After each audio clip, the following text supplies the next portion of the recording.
இப்போ இன்றைக்கி வர மண்டியில் எல்லாமே ஜிபிஎஸ் இதெல்லாம் வந்து பொருந்தி தான் வருது.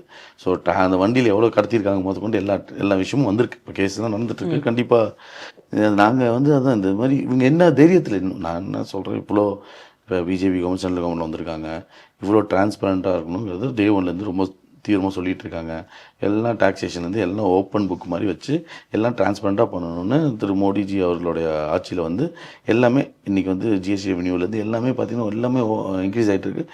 எல்லாமே ஆல்மோஸ்ட் டிரான்ஸ்பரண்ட் இருக்குது. ஆனால் இந்த குடும்பம் மட்டும் இன்னமும் நான் வந்து கள்ளத்தனமாக தான் பண்ணுவேன்னு சொல்லி ஒருத்த காலம் நின்றுட்டுருக்காங்க. இதுக்கு உங்களுடைய மச்சான் சப்போர்ட் பண்ணாரா அன்னைக்கு? ஆமாம், மச்சான் இவங்க எல்லாம் ஒரே டீம் தான். அதுக்கப்புறம் அவர் ஏன் வெளில வந்தார்? சரி, இதெல்லாம் ஓகே ஆச்சு இல்லை, அவருக்கு வந்து இதெல்லாம் பண்ணிவிட்டு கடைசியில் அவருக்கு வந்து ஒரு அவருக்கு எம்பி ஆகணுங்கிறது தான் ஆசை. இல்லை அதான் உண்மையான கனவா இல்லை வேறு இருந்துச்சா? இல்லை, அவருக்கு வந்து பவர் வேணும் அப்படிங்கிறதுல அந்த பதவியில் ஆசைப்பட்டு இங்கே வந்து கேட்குறாரு.